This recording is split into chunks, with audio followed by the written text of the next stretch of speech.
Assalamualaikum warahmatullahi wabarakatuh. Apa kabar anak-anakku sekalian?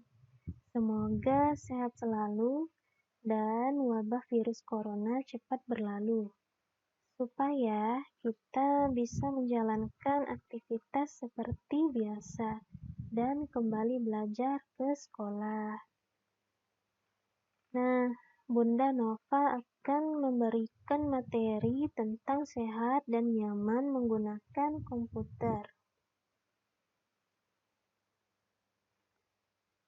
Adapun kompetensi dasarnya yaitu mengenal lingkungan belajar yang ergonomis, sehat, nyaman dengan peralatan TIK.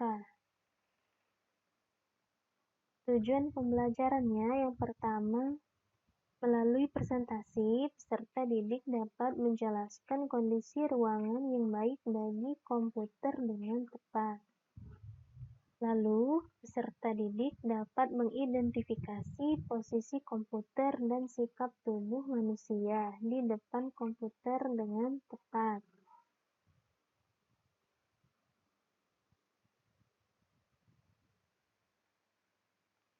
Baiklah, langsung saja ya. Nah, jika di kelas 1 kalian sudah belajar tentang perangkat keras, perangkat lunak komputer. Nah, di kelas 2 ini kalian akan belajar tentang bagaimana cara menggunakan komputer dengan baik dan benar, agar tidak mengakibatkan tubuh kalian atau mata kalian menjadi sakit atau rusak. Karena jika terlalu sering menghadap komputer itu tidak baik untuk kesehatan mata kalian, anak-anak. Nah, langsung saja ya. Komputer mempunyai banyak manfaat dalam membantu pekerjaan manusia. Namun, segala sesuatu jika digunakan secara berlebihan, efeknya akan tidak baik. Begitu pula dengan komputer. Kita tidak boleh menggunakannya secara berlebihan, karena akan dapat membuatnya cepat rusak dan tidak baik untuk kesehatan tubuh.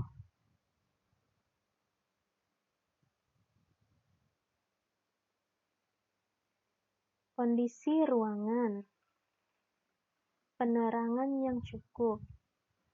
Ruangan komputer harus mendapat penerangan yang cukup, baik berupa cahaya lampu atau cahaya sinar matahari. Jika ruangan tidak cukup terang, maka cahaya monitor akan menyilaukan mata kita, anak-anak. Nah, kita bisa mengatur kecerahan monitor sesuai dengan cahaya ruangan. Nah, sirkulasi udara ruangan yang baik itu bagaimana sih, Bunda? Nah, sirkulasi udara pada ruangan komputer itu harus terjaga. Sebab komputer yang menyala akan menimbulkan panas. Nah, panas dari komputer dapat menyebabkan bau. Dari bau komputer dapat menyebabkan kepala kita menjadi pusing.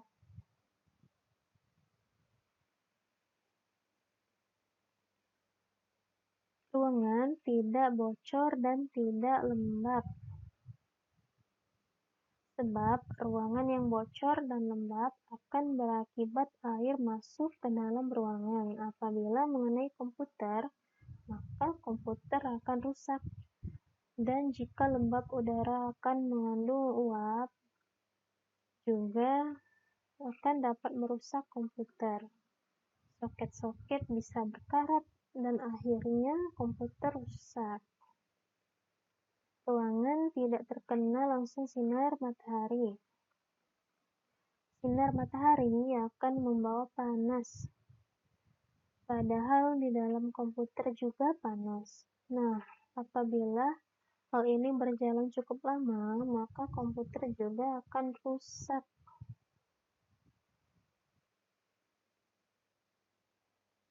Temperatur dan kelembapan ruang diatur. Teratur dan kelembaban ruang diatur sedemikian rupa, disesuaikan dengan spesifikasi toleransi kemampuan peralatan komputer. Pengaturan ruangan yang ber-AC akan lebih baik karena suhu ruangan akan dapat disesuaikan dengan kondisi komputer. Nah, suhu ruangan sebaiknya 20–25 derajat Celcius untuk harddisk. Ruangan harus bebas dari partikel lainnya seperti asap rokok. Ruangan harus selalu bersih dan sejuk. Debu dan asap rokok akan mengakibatkan komponen komputer kotor. Nah, jika kotor dan tercampur dengan lembabnya ruangan, akan menyebabkan komputer menjadi konslet anak-anak.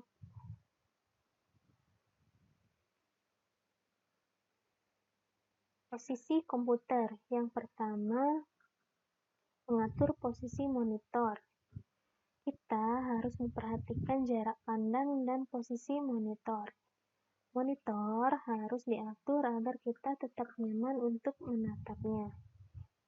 Cahaya yang dipancarkan monitor cukup menyilaukan. Bila kita menatap monitor terlalu dekat, maka mata kita akan menjadi lelah. Nah, mengatur monitor harus sejajar dengan pandangan mata lurus ke depan. Oleh karena itu, kita perlu mengatur jarak pandang. Kita juga dianjurkan memasang alat pengaman pada monitor. Alat pengaman itu berupa layar kaca plastik. Layar kaca plastik ini dipasang pada bagian depan monitor. Nah, layar ini dapat mengurangi pancaran cahaya monitor yang kuat. Layar kaca pengaman ini bernama screen filter. Yang kedua, mengatur posisi keyboard dan mouse. Posisi keyboard dan mouse yang tidak baik akan menyebabkan nyeri pada lengan. Nah, untuk menghindari nyeri, posisi keyboard dan mouse juga harus diatur, anak-anak. Posisi keyboard dan mouse tidak terlalu tinggi. Jika terlalu tinggi, lengan akan cepat lelah dan nyeri. Jika keyboard dan mouse terlalu rendah, punggung akan menjadi sakit. Posisi keyboard lebih rendah dari meja monitor. Mouse diletakkan di sebelah kanan keyboard. Letak mouse dan keyboard tidak boleh jauh dari jangkauan tangan. Bila terlalu jauh, akan menyebabkan gangguan otot punggung.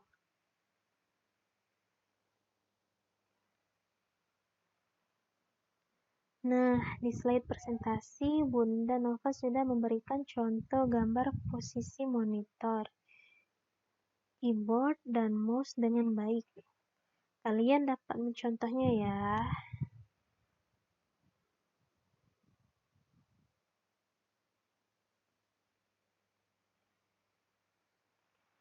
Baiklah, itu saja yang dapat Bunda Nova sampaikan. Ada 2 soal yang harus kalian jawab. Jangan lupa dikerjakan dan harus dikumpul dengan Bunda langsung ya. Dan Bunda berpesan selalu menjaga protokol kesehatan. Minum vitamin. Dan kalau keluar rumah, kalian harus memakai masker dan sering mencuci tangan dengan sabun. Serta jangan menyentuh muka kalau tangan kalian belum bersih. Ada bersin dan batuk itu, kalau batuk dan bersin harus menutup pakai siku. Tidak berjabat tangan. Jaga jarak minimal 1 meter. Hindari keramaian ya. Baiklah, hanya itu yang dapat Bunda Nova sampaikan. materi minggu depan kita akan membahas tentang sikap tubuh. Baiklah, Bunda akhiri. Wassalamualaikum warahmatullahi wabarakatuh.